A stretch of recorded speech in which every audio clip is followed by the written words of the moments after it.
our Sumdog colleagues here, Cameron, and is it Priya? Priya? It is, yes, that's right, Yeah. Priya. Cameron and Priya from Sumdog, who are going to take you through how to set that practice work, looking at tests and reporting within Sumdog. So I will pass it to you. Thank you, Julia. Yeah, and thanks everybody for joining this session. Like I said, we're going to take you through some slides and take you into like our demo account as well, just taking you through how super familiar and super easy it is to set up some practice work, set up some assessments, and then what kind of reporting tools you get on the back of that. Myself, I look after schools, so I'm Cameron. I look after schools across Scotland. Priya is one of our school success account managers, who doesn't actually look after Aberdeenshire, but unfortunately our colleague Natasha couldn't make it. So feel free to reach out to any three of us. Got Natasha's details on the screen as well if any questions come up. But yeah, we're going to take you through, and I'll be in the chat box. So feel free as we go along to ask any questions. I'll try and answer them myself. If I can't answer them, then I will pass them on to Priya, and we'll maybe kind of address them live in the demonstration. But yeah, let's crack on and get started. So I'll hand over to Priya. Sounds good, thank you. And yeah, just to reintroduce myself, though I'm not your school success account manager, we're a relatively small team. So if you can't get one of us, you can always get the other. So please do feel free to take down my details and contact me. With that then, yeah, I'll just get started. So also I have to apologize, I've got two screens and I'm not that good with sharing my screen. So Cameron, will you just correct me if I'm not, if what I'm talking about isn't what's on my screen? But yeah, so we're going to talk about setting work today. So the way I think of Sumdog is there's two parts to it. One is the fluency booster, which is all generated by Sumdog without you doing anything, and we give you the data back. And then the other side is setting the tasks for your pupils, which you can reflect the skills to be what you're teaching in the classroom that day or anything you want to focus on. And that's what we're going to look at today. So by the end of today, I want you to feel comfortable with setting tests and practice tasks effectively. Those are two different things. So I want you to be able to understand what the difference is between a test and a practice task is. Going to look a bit at the pre and post tests on Sumdog, which give really rich insights. Natasha's also said cover a bit on this independent work during lessons, focusing specific skills, and analysing data from set work. I will definitely do. I wasn't going to touch too much on the kind of game-based activity side of things because I know Aberdeenshire, you've been with us for years and quite familiar with Sumdog in general. So I was really going to focus on those bits that might be new to you today. But as Cameron said, ask questions in the chat. I think that should be working. I saw Julia put something in there and we will just come back to that every so often. So I'm not sure how familiar everyone is, but this is your task center on Sumdog. So everything to do with tasks, setting them up, viewing the results, seeing tasks from previous years, everything happens here. If I move my mouse, Cameron, is it showing? Yeah. So here, for example, you see progress on the last three pieces of work. You can use the filters to see anything set by other teachers as well, which is really useful if you're job sharing. And this is where we will look at soon. That's all your reports and also where you would go to repeat tests or copy tests, for example. So let's start with tests first of all, because this is the bit that's completely outside of the gameplay. So it's more like a worksheet that's already made for you. We have tests, like a bank of ready-made ones, or you can customize your own. And this is an example of the reports you're going to get as well. So what I think I will do is, actually, let me just cover this bit and then I'll go to my screen. So pre and post testing, you what this is going to give you in your first test, it's going to help pinpoint exactly what each child knows. It helps you plan. for the diverse needs within the classroom, and it gives you that starting line for which progress can be measured. And then we would repeat the test, and it will clearly demonstrate what pupils have learned and also highlight any topics that might need reteaching. I think it's not entirely, a lot of the schools I speak to, they didn't know that these testing features were here, especially the pre and post. So I'm going to switch to my demo account now. So what are you seeing? Are you seeing my demo account? You see my demo account? Yeah? Yeah. Yeah, We're good okay, to go. cool. Good. Right, so everything, that task center, we're going into here. Setting up the task, setting up any tasks, we're going to hit set a task. And for this one, we're going for tests first of all. So if we hit that, click next. And this is what I was talking about, the bank of tests or creating your own ones. I'm going to do the ready-made tests. And I think some schools might be using White Rose Math. So if you are, you've got that option. But if I just focus on Curriculum for Excellence just now, if I was to do the end of second level, for example, if I want to do addition, click right down. We hit addition, select next, and then it's all auto-generated for you there. So these are the exact set of questions that everyone will be doing. All the auto-generated ones here are around 20 questions. If you're doing a customized one, you can choose to do more or less. Something I really want to highlight as well is that some of our tests have this option, which is where you can add typed answers instead of multi-choice, because that was something that we asked for a lot. I don't think that's the answer. I was just typing anything. And so if you do want those typed ones, what to look out for is this little keyboard sign next to the test name. That means you can put that typed answers in. So worth noting that down. Then we just choose our class, and you don't have to put everyone in the class on the test. You could just do a few. Hit next, enter your task title. This is what they'll see when they log in. It will appear on their task list with that title. Put in how much time you want, or no time limit at all if a countdown is going to stress anyone out. And you're available from and until. So if you want to do an hour in the classroom, set it for that specific hour. If you wanted to set it for homework, and I was actually speaking to someone the other day who said they're going to be using tests for homework because the parents want to see questions outside of games as well, then this is quite a good option for that. Then we just hit create task, and that's it. So it's actually really quite quick and quite easy once you start doing it. And then I'm going to come out of it. I'm not going to set it. But what I do want to do is look at a previous one. Let's look at the results. I've got 3. These are just dummy accounts. Cameron, is it showing you the results for that test? Yeah, we can see we're jumped into the summary test report. Yeah, that's exactly it.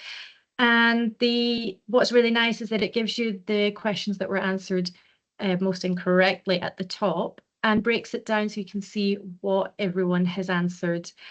And it helps to kind of identify those misconceptions within the class, but also you can start grouping the kids together who are getting similar things wrong. What you can do is, even on Sumdog, you could group them, give them a practice task, or just take them aside, work on it outside of Sumdog, and then we can repeat this test and actually see if they're still struggling or if they've got it now. So if I go back and do the repeat tests, we just hit these 3 dots here, hit repeat, and it's the exact same. So it's the exact same questions, exact same students, so same kind of test conditions, how much time there is. All you need to change is the title if you want to do that, and the availability. I'm going to show you what it looks like from a kid's side as well, the tests. But before I do that, let's just look at what the second test gives you. So it's the same information with this extra section, which has the changes over time, which really easily identifies the positive changes, hopefully how many they've got correct now. And you can still see how the answers, so hopefully you're going to see more of the children's names falling into this green section here. So let's look at just what it looks like really quickly. for the children as well. And then I'll maybe pause for any questions. So please do drop any into that chat box, or we can pause. You can also raise your hand and just unmute. This is it for what the children will see. So basically, as soon as you hit that set task, for that time that you have set it, it will appear on their side. If it's the only task you've set, then it's automatically what they'll see, or it will be in their task list. When they hit start, it's just like this, just questions, no games. They hit the answer, hit next, they can go back to review. And then once they hit complete, you get their results. And you could also share the results with them, especially if it's the second test and you want to do some celebrations on their improvements. That's also a really nice thing to do. And if ever there are moans about not being able to play the games, you can also incentivize them by saying you do get bonus coins for correct answers on this one. I'm just going to pause now, Cameron, for any questions. Anything come up? There's nothing in the chat box just now. But yeah, I think that was like a good summary just of how easy it is to set those assessments up. Especially if you set, like Priya was saying, you set one assessment up and then in future dates set another one. You can see that comparison, and hopefully that positive trend of students' performance improving as well over time on the platform. But yeah, if we don't have any questions, I think we'll crack on, and we can always come back to it, Priya. So yeah. Absolutely, we can come back to it, and maybe by the end we'll actually finish slightly earlier, which no one's going to complain about, I'm sure.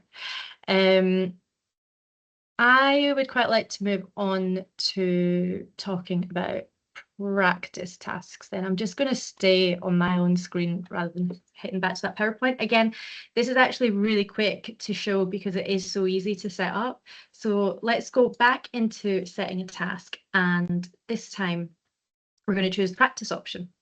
So going for that, hitting next. And so this one is in the games. We're going to choose our class, and like I said, you don't actually need to put everyone into the same set of skills. So if we only choose a few, let's go back to choosing. Something to note is that I did see someone hit select on all the skills the other day. You want to keep kind of clicking down so that you get the more granular skills. So I'm not going to choose everything. I'm going to choose just 2 skills for this one. And if you do want to see the kind of questions they're going to be answering here, you've got these little question marks to see those examples, so you know exactly what they're going to be seeing. So let's choose those 2 just now. Again, set your task, set the times that you want things to be available. This one's also really good for homework, and you could set it for the whole week as well, and then they can go in and do it whenever suits them at home. And you, for this one, can either choose a target number of questions to answer or a target number of correct answers. So that is entirely up to you how you want to do it. It will obviously last longer if you go for the correct answers option than if it's just a case of answer 30 questions. And I always say as well, and you probably know this yourself from using Sumdog over the last few years, 30 questions you can actually answer quite quickly on Sumdog. So if you wanted to make this last a whole week, I would definitely put in more of a target number. The other thing with practice tasks that's really nice is that I said you don't have to put everyone in the same skill. So I've put 2 in there. If I go and do choose skills for another child, let's open up the remainder. And you can also, if you are 2 foreign classes and you job share, then you can choose across different classes. Let's give them a completely different skill. Hit next. So you're going to get 1 task report. You've set up 1 task. You don't have to go in and set 3 different tasks for 3 different groups. You can do it all in one go in here, create task, and that's it. And the other nice thing about that is that the kids themselves don't know that they're doing different work. To them, they're all doing the same task. But you could have some of your what traditionally you might describe as your lower performers doing really well in your tasks, which is always really nice to see. For this one, when we look at the results for this, again, just going back into here, opening the results, and then for this one, you don't see the exact questions they're doing because they're doing so much so many questions from the same skill. So this is really about kind of a heavier practice than just your 20 questions worksheets. And you get their overall accuracy on the skill. So if you do multiple skills, you can choose between each skill to see what they're working on, what they're struggling on. And if you are setting it for homework, you can also see at any time who's started it and who's not started it there. I feel like I'm whizzing through it a bit. Am I going too fast, Cameron, or is it just really easy to set up tasks? That's just hopefully it's just demonstrating how nice and easy it is to the kind of usability side. One thing that we always want to shout about is I don't know if you want to go back to creating that task, that practice work, Priya, but just when you have multiple skills, I think like Priya touched upon it there as well, is increasing the questions being asked of the student, right? Because you want the data to be, you don't want to dilute the data, if that makes sense. So the more students you have answering a particular skill, the better you're going to see in terms of data reporting. Did that make sense? Have I explained that terribly? Yeah, I think that's a really good point, that if you were to do only 30 questions, for example, and you put down 5 skills into that one task, then it means that they're not going to have answered as many questions on each skill to give you quite strong data, because they're just going to get like a few questions from each skill. So you could sometimes I just suggest do the one skill that you're working on in class, maybe 30 or 40 questions to reinforce what they're already learning. Or if you're going to make it last over the whole week, then increase the number of questions you've got in your target, and you can put in more of the skills in there as well. Exactly, explained much better. Yeah. I think it'd also be interesting to know if anyone has started using these tests and tasks as well. Julia, is this all kind of new to you, or have you seen this before? If Julia's still there. I'm still here. Yeah. No, it's new to me because I'm not in class using Sumdog all the time. So every time I come along to one of your training sessions, it's new to me because I haven't been using it. But it maybe isn't new to the other people here, or maybe it is. Gemma said, we've not used these in my school and they look great. So That's good great. feedback. That's great. And yeah, I think every training session you do, every conversation I have, there's always something a little bit that's new that you didn't know that was there. So hopefully already you guys have spotted something that we didn't know. I think the pre and post testing specifically, knowing that you get that data which shows you their progress, a lot of people don't know that's there. And it's something that we put a lot of time into making. So I think they are very valuable.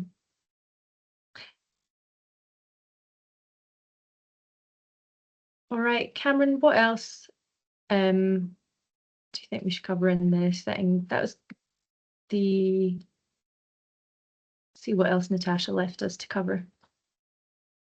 Yeah, I mean, like you said, think of that as like the teacher directed side of Sumdog. So you're obviously, as a teacher, setting up that practice work, setting up assessments, and it's all falls in that on the left hand side there into the task bar.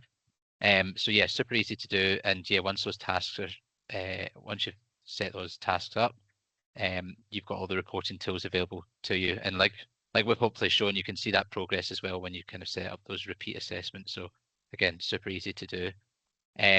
But yeah, I guess we've got some time. I don't think there's any questions coming in, but sorry, on you go, Priya. I was going to say, well, first of all, please do ask any questions or just drop us some information on how you've been using Sumdog. I think I will just quickly go over a few new things in the fluency side of things as well. So as I said, there's like the tasks, but just in case that this is new to anyone, that all of your fluency stuff are in these reports. The thing that I'm thinking of that's relatively new just now is the intervention side of things. So when a child is really struggling on a skill, so we kind of say consistently getting around or below 70%, we skip it. We skip it and we call it a hard skill and we report it to you. And the reason we skip it is rather than just letting them really struggle on something, we'll go back to something that they do know what to do, and let you know that that's something they need to work on, but we will also revisit it for them in an intervention phase. So if they've got a hard skill, the next week they're going to do what we call an intervention phase, and they'll get 20 questions on a scaffolding skill and then 10 questions on the hard skill to help them kind of make those connections between something they have mastered and how that will help them support them in answering those questions in the hard skills.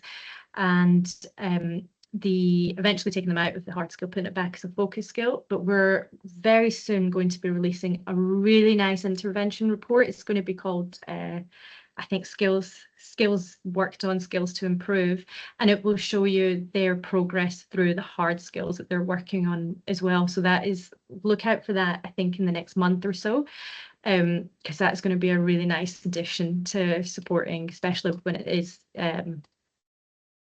supporting intervention. I was going to say there. Yeah, Cameron, anything to add on that? Well, I think you've explained that perfectly. And maybe just digging into some of the reports as well, and just using all the fluency reports available. And only we don't have any data on the demo one there.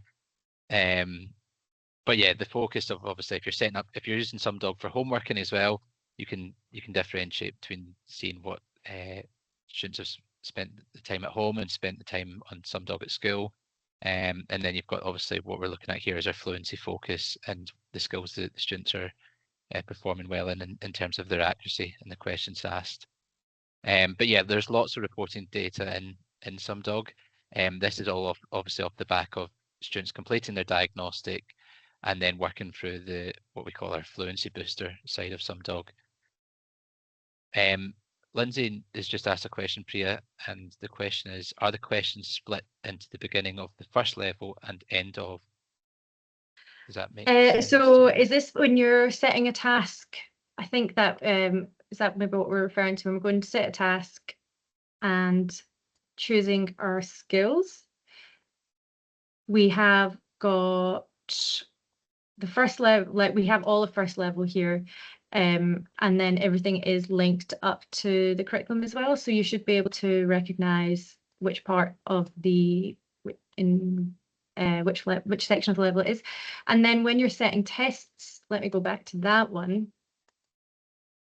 We look at the choose a ready-made tests, then it is A, B, and C. So start of first, mid first, end of first. Yeah. We've broken it down there.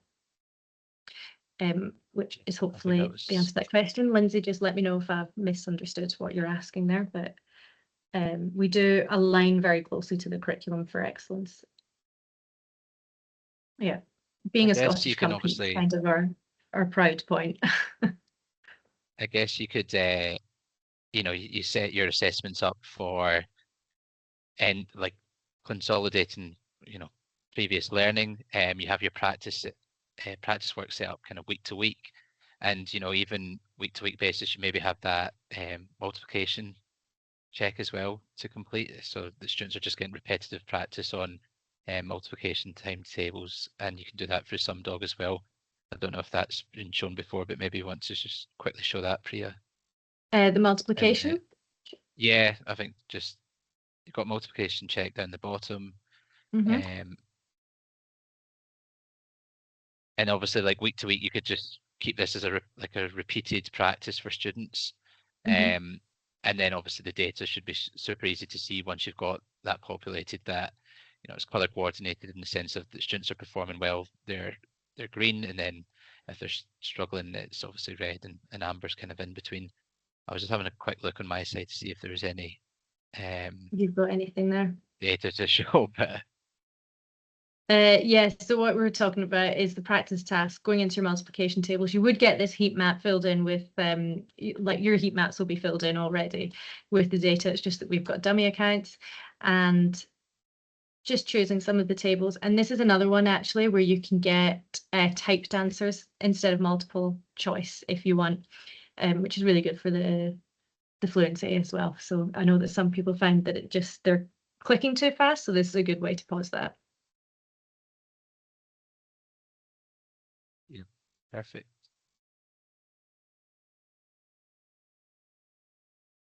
I think if there's no other There's questions, are we?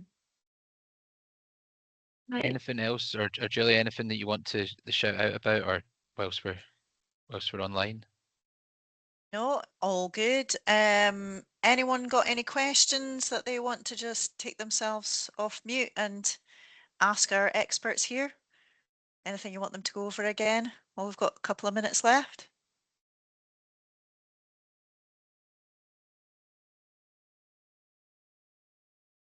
I think that's a good sign. You've covered everything really well. People understand where to get the information from, what information they can find, how they can set the tests and everything. That's what we had come here for. So brilliant. Thank you. Okay, that's Amazing. a good sign Yeah. then, I hope. Yeah. And I've just put our details back I'll up stop as the well. recording just in case that makes a difference, because there we go. That's